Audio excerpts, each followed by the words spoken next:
নিজের ঘরটা মনের মতো করে সাজাতে কার না ভালো লাগে। নিজের যতটুকু আছে তাই দিয়ে চেষ্টা করি সুন্দর করে একটু পরিপাটি করে রাখতে। এই যে আজকে ডাইনিং টেবিলটা একটু নতুন একটা টেবিল ক্লথ বিছিয়ে রান্নার বিছিয়ে দিচ্ছি। আর আমার বুদুন সে আমাকে কাজ করতে দিবে না, তাকে নিয়ে বসে থাকো বা শুয়ে থাকো, তাকে নিয়ে গল্প করো, এটাই খুঁজে সব সময়। তো ওকে নামাতে পারছি না, তো তোমাদের ভাইকে ডাকলাম যে ওকে নিয়ে যাও, ও অনেক বিরক্ত করছে। হয় না, ছোট বাচ্চা থাকলে বাসায় ঘরে বেবি থাকলে যে মাকে বিরক্ত করে, ঠিক সেভাবেই করছে সে। যাদের বাসায় এরকম বিড়াল আছে তারাই শুধু বুঝছে যে ওদের মায়াটা বা ওদের সাথে যে কীভাবে সময়টা কাটে। অনেক দিন পর আজকে একটু রোদ উঠেছে, তো বেশ ভাল লাগছিল। কাপড় চোপড়ও কিছু ধুয়ে দিলাম ওয়াশিং মেশিনে দিয়ে। আর চাচ্ছি যে আজকে পুরাটা ঘরে আমি পিছনে সব সরিয়ে টরিয়ে তারপর ঝাড়ু দিব ভালো করে।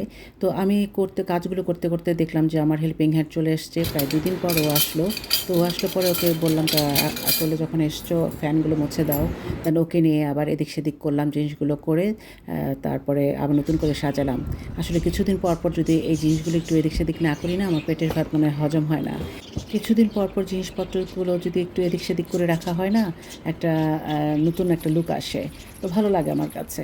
এই কাজগুলো যখনই আমি ঘরে রাখি তখন কিছু রাখার আগে আমি একদম বাথরুমে নিয়ে গিয়ে শাওয়ারের নিচে দেই, তারপর পুরো পরিষ্কার করে দেন তারপর আবার ঘরে রাখি। আর এরই মাঝে তোমার ভাইয়া পাখির কাছে ছিল, পাখির খাঁচার কাছে, তো সে এই পাখিটা বড় হয়েছে, ছোট বেবি ছিল, সেটা নিয়ে এসে আমার হাতে দিল।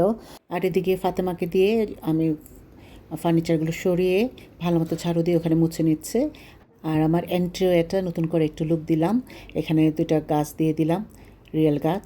আমার বাসার প্রতিটা কোনায় রিয়েল গাছ থাকে। তো এই কদিন বৃষ্টি হওয়াতে আমি কিছুদিন বারান্দা রেখেছিলাম, বৃষ্টির পানি পেয়ে গাছগুলো বেশ সতেজ থাকে।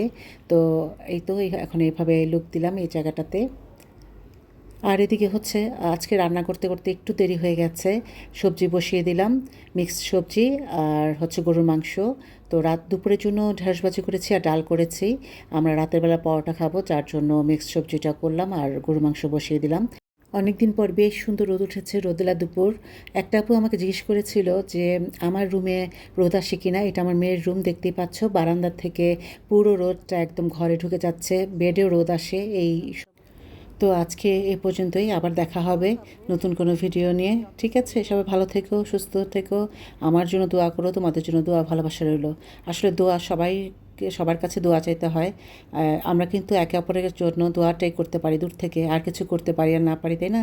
দোয়া করতে পারি, মন খুলে দোয়া করব সবার জন্য। সবাই ভালো থেকো, আল্লাহ হাফেজ।